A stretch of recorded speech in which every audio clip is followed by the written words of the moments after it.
Brad, welcome to the show today.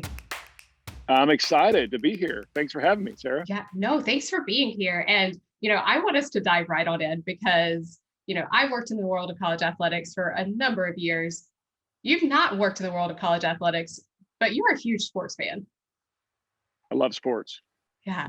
So Doesn't matter what sport either. I'm in on everything, whether it's basket weaving or college football or, F1. You name the sport and I'll talk about it. So what's about that of being in on all the sports? What draws you into that? Early days for me, I'm the son of a high school football coach. Yeah. So when you grow up in the space of sports being a big part of your life from the womb, yeah, I think that just gets in your DNA. And of course they're growing up in Oklahoma, in a rural Oklahoma, your heroes many times are the sports figures. Yeah.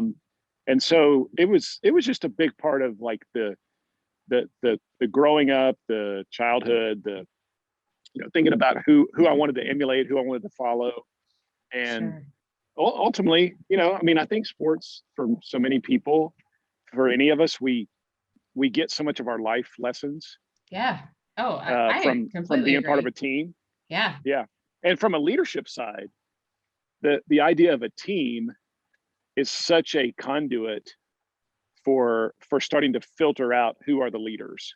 Many times leaders actually start to show up the most in early sports team environments when they start to stand out, when they start to take charge, when they start to, be the captain, even if they're not selected as a captain. Yeah. So I would say like my early days of leadership, really, you started to see that the roots of that in sports, because you were just the one that was willing to sort of get in the front of the line. Right. Yeah. Or like carry the coolers off the bus, like that type of thing.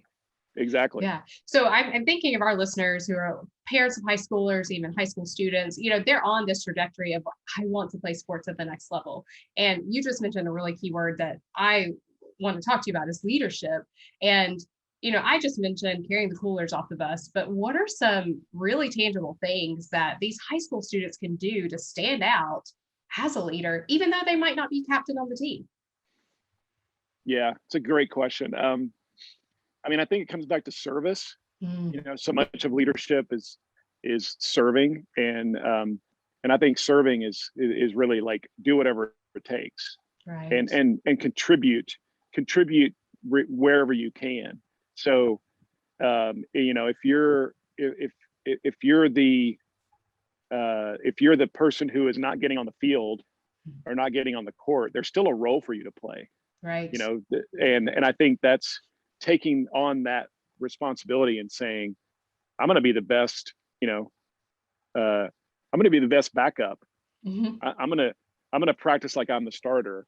Yeah. Even though I may be second string or third string, I'm going to show up with the mindset.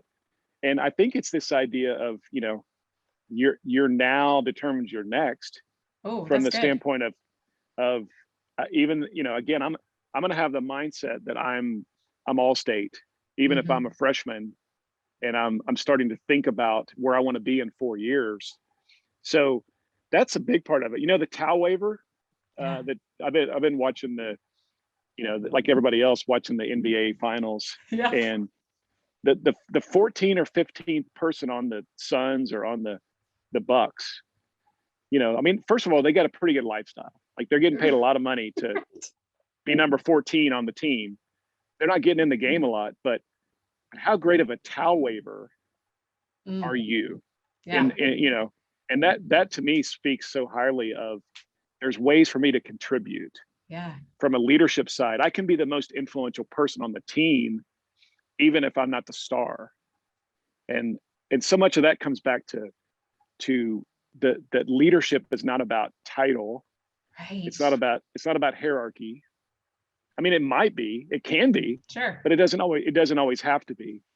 And just that premise that you can actually have tons of influence as the freshman or sophomore that is never going to get in the game, but yet you're still like showing up and making a difference for the team.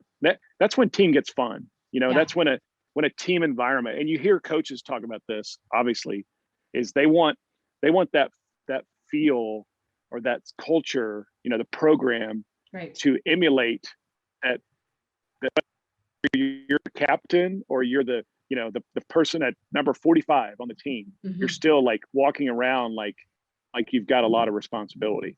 Yeah.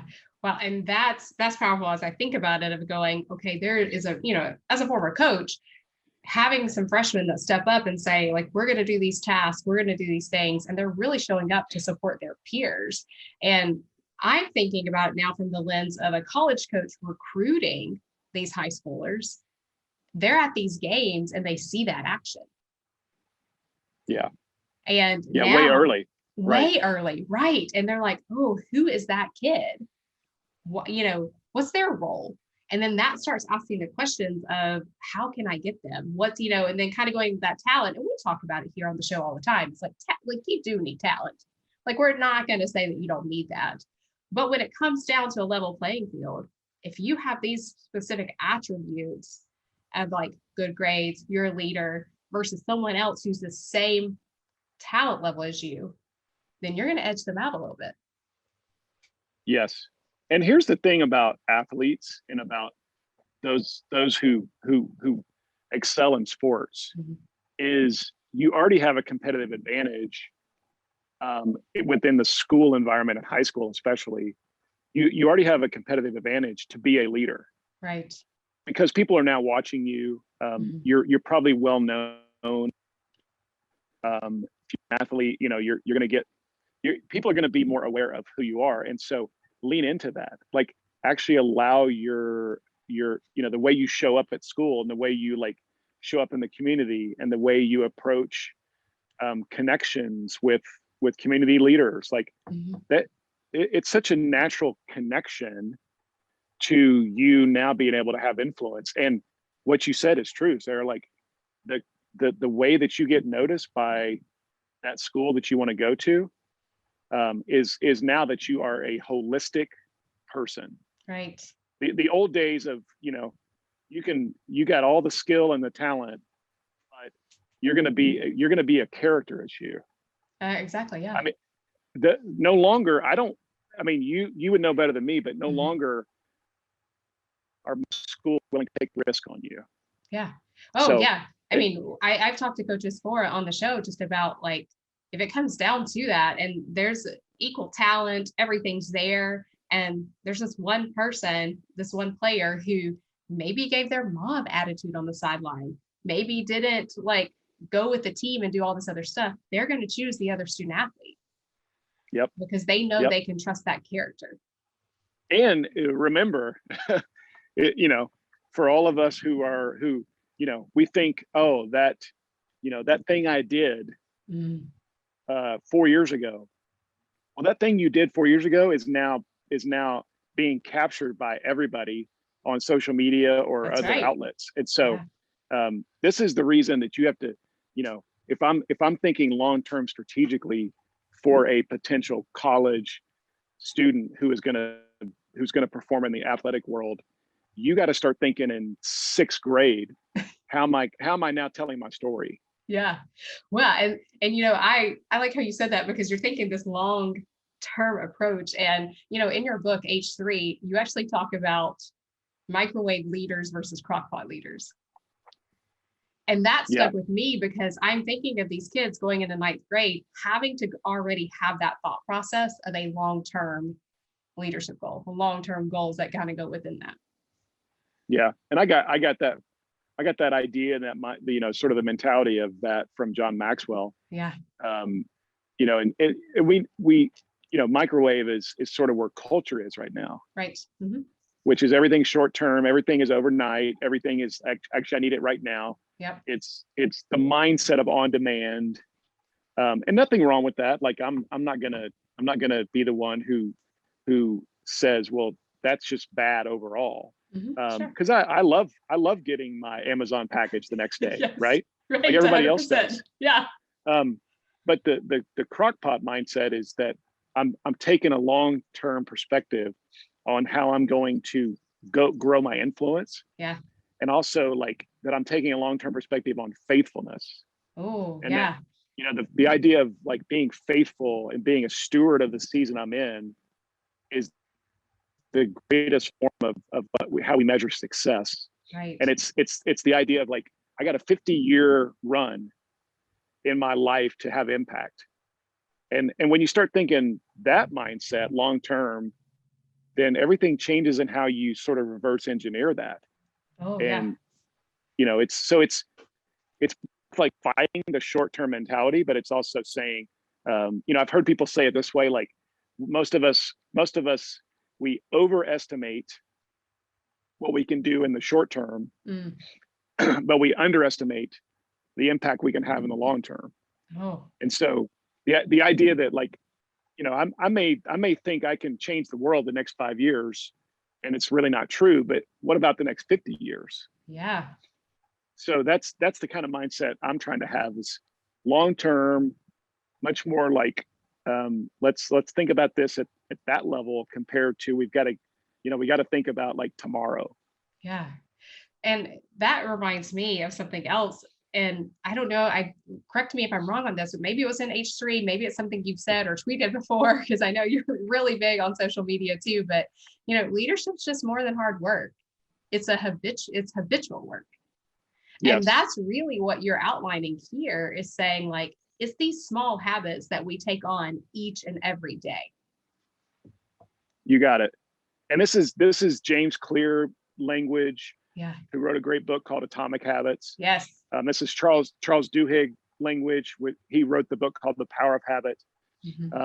There's a lot of people talking about habits compared to goals these days. Yeah. And so when you think habit, it's like lifestyle, you know, like the lifestyle of being a person who is in shape is different than saying, I want to lose 20 pounds as a goal. Right. Yeah. Because when I think 20 pounds as a goal, that's okay.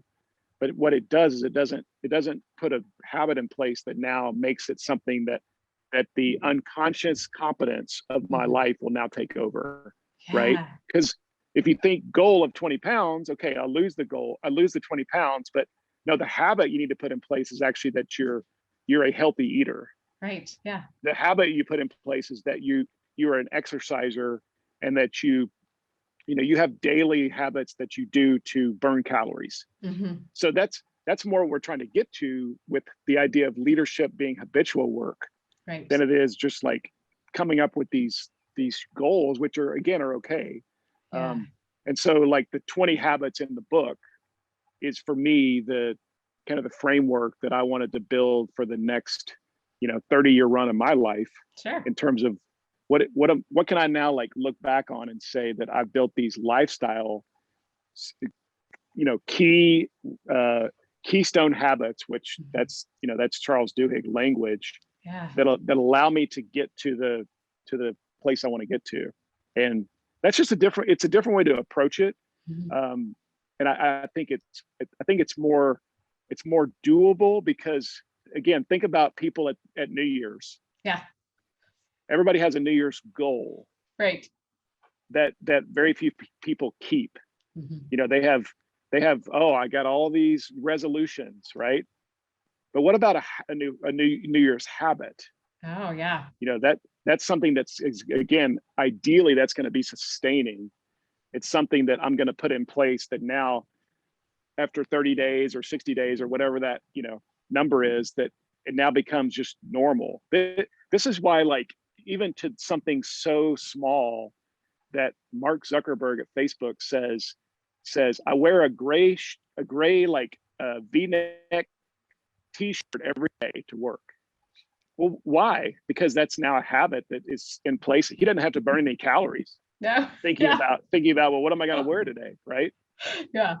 Well, and I'm thinking about these teenagers or young adults who they're in these moments, and they're having to create routines as they go through high school and all these things. And these are small little habits that they could start doing. But what are some of those? Like, what are just some small habits that teenagers, young adults, or maybe parents can encourage teenagers to do to slowly kind of get into that crockpot mentality, if you will, of like leadership. I love it. Well, I've heard a bunch of people say this, make your bed. Oh, yes. I've said that to students. I mean, and is make your bed the end all be all to a great leader? No. Right. What it does though, is it puts something in place. It puts a habit in place that now you're gonna build a system around every day. When you decide I'm just gonna make my bed every day, like now that's the mindset you have. You know, on the habit of being a student. Yeah. You know, that the habit should be that you're gonna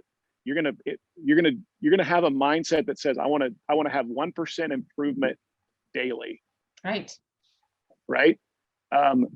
That changes now, because now you become your mindset is now that I'm the kind of student who shows up and excels.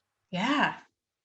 Compared to, well, I just want to have a goal of getting B's this year, you know, straight B's or straight A's for that matter. Yeah. And again, nothing wrong with that, but the habit of, okay, 1% improvement daily, that's sort of a new standard, or a different kind of standard that you can put in place. You know, that, for example, the habit of friendship. You know, how do you serve others? If you want to say, I want to have a habit that every day there's somebody else that I make the center of attention. Right. I mean, that'll change your life if you start to think that way. And so that's the ones I would put in place. I mean, my encouragement to students would be, find the things that again, you feel like are doable, and that are achievable, and then start thinking about, well, how can I put those things in place? You know, it's friendship, it's classes, it's workout routines, it's health, it's being a son or daughter, like actually being a like the best son or daughter you can be. Right. You know, how do you become the son or the daughter that your parents are like, you're my favorite? Yeah. And what does that look like? You know, we can start thinking, okay, how do I reverse engineer that? And sometimes the best way to figure it out is to ask your parents. Yeah. Oh yeah. Have conversations with them. Yeah.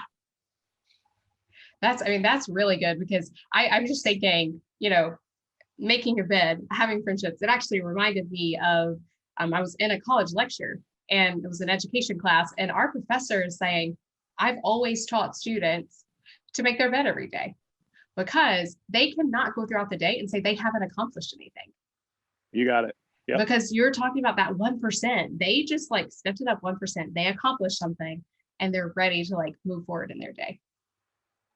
Yeah. And the other thing is, when you start, you know, maybe another habit to think about as a student is that you're going to go above and beyond what's required of you. Yeah. Because a lot of students, they're somewhat bored with the standard of school that they're now in, you know. So the question as if your habit is, I want to do the things that are above and beyond what I'm being asked to do, is now like, well, how do you actually build your own routine of learning?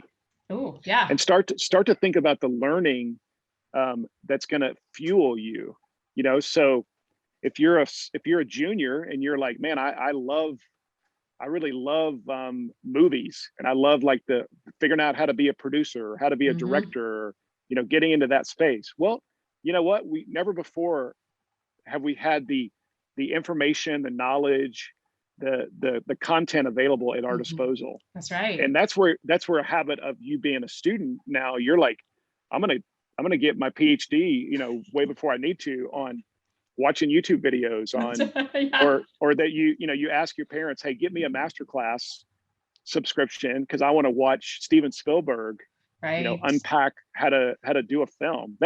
That's when learning becomes fun. Compared to, oh my gosh, I got to go to that class, and that drives me crazy, and I just want to get through it. Yeah. And you know, there's going to be times like that, but if you can start to find the things that you love to learn about, that's when I think that the lifestyle of a habit of of being a learner is, man, it is such a competitive advantage. Yeah. And I am thinking of like student athletes who have become learners, who have taken their, their leadership game to the next level by investing in reading books and doing all these kinds of things, where it truly has helped them take their athletic game to the next level, because now they know how to be a better teammate, how to serve better. And then in turn, coaches are noticing they're probably getting more playing time. And then these opportunities just really open up for them. Yeah, I love, there was a great article. I wish I could remember where it was. I think it was on ESPN, and it was about Greg Popovich and the way he approaches the development of his players on the Spurs team. Yeah. And, like every night on the road, they have a dinner after a game. And he's really into wine. So one of the things they do like in their dinners is they'll talk about like different wines and history of wines, but he always will have like a topic that the team is now like talking about. And the players love it, because one, they get time with the players and the staff sort of outside the normal, bubble of basketball, but they're also learning about all kinds of stuff. And he has approached the way he coaches his players in much more of a, I'm going to be your life coach. Yeah. I'm going to help you become like a citizen and a student. And we're going to talk about, all these different categories of things. And we'll talk about history. We'll talk about, investing, and we'll talk about finance and government and entertainment. And, I just think the mindset of that kind of culture is really what a lot of like student athletes love. Yeah. And so my advice to coaches, high school level, would be like, don't ever hesitate to lean in with your high school players around like teaching them life skills. Yeah. Because you're as much a life coach for them as you are a head coach or an 100%. assistant coach. Oh, 100%. Because, and that's something we talk about on the show too, is, this is almost everyone leaving college athletics, but just like 1% only go and play their sport at the pro level. So we all go pro in something else. And I always put myself in that category because I clearly am not a pro soccer player. So like all of that happens at some point in time. And I think for coaches and parents to really hear that and say, take it outside the X's and O's, bring it full circle to say, okay, this is a lifelong journey. Absolutely. Yeah. How far did you get in your soccer? Yeah, well, everybody on the show knows that I just played at the junior college level. So, after 2 years, I had a major injury. So it was, after that, decided, hey, I'm going to pursue something else and find that passion that I love and enjoy.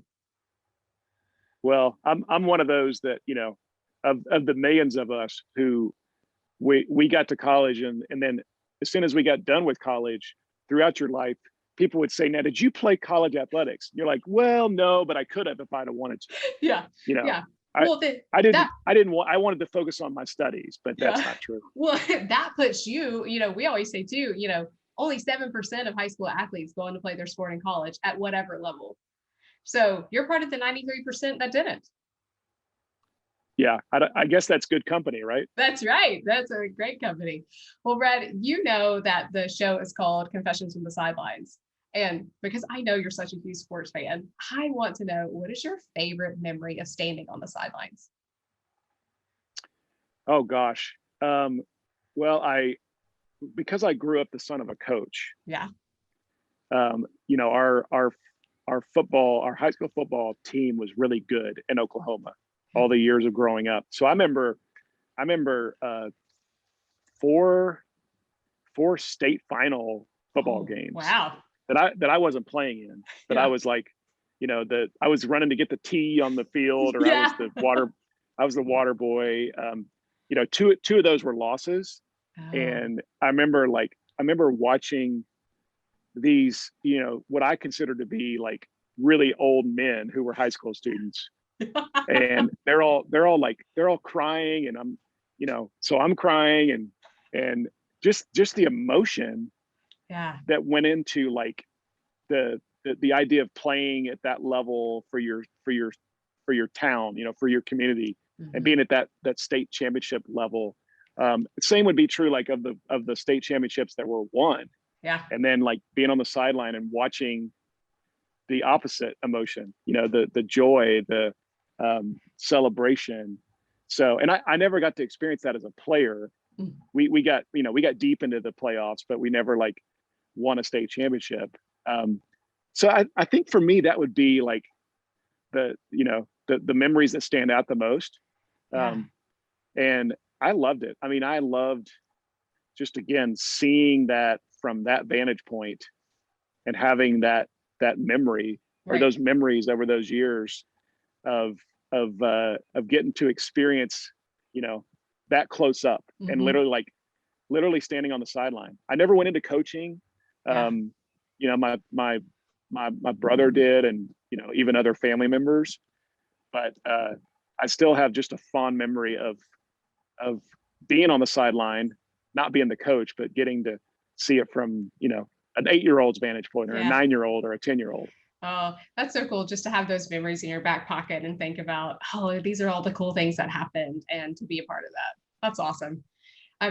Brad, now I've mentioned a little bit about your book, H3. And so where would people go if they wanted to find that, or maybe they want to connect with you on social media? Yeah, the book's anywhere. So anywhere whether Amazon or any retail outlets. Amazon's probably the easiest place to get the book. And then if you want to connect with me, it's just my first and last name, Brad Lomenick, Lomenick. I'm not saying a lot on social media right now. I'm doing a lot of listening. Okay. Right now. And then I've got a podcast too, which I think that's one of the best places to sort of connect with me is H3 Leadership Podcast. So those would be the outlets. The book is easy to find. H3 Leadership Podcast is free. That's why we all love podcasts, because they're free. That's right. Well, and we'll be sure to include all of those show notes. And you guys, I highly recommend binging Brad's podcast. I know I have, but I've been in the car driving, and you're going to hear some great wisdom from those leaders as well over there. So Brad, thank you so much for being here. We truly appreciate it. I loved it. Thanks, Sarah. Thanks for having me on.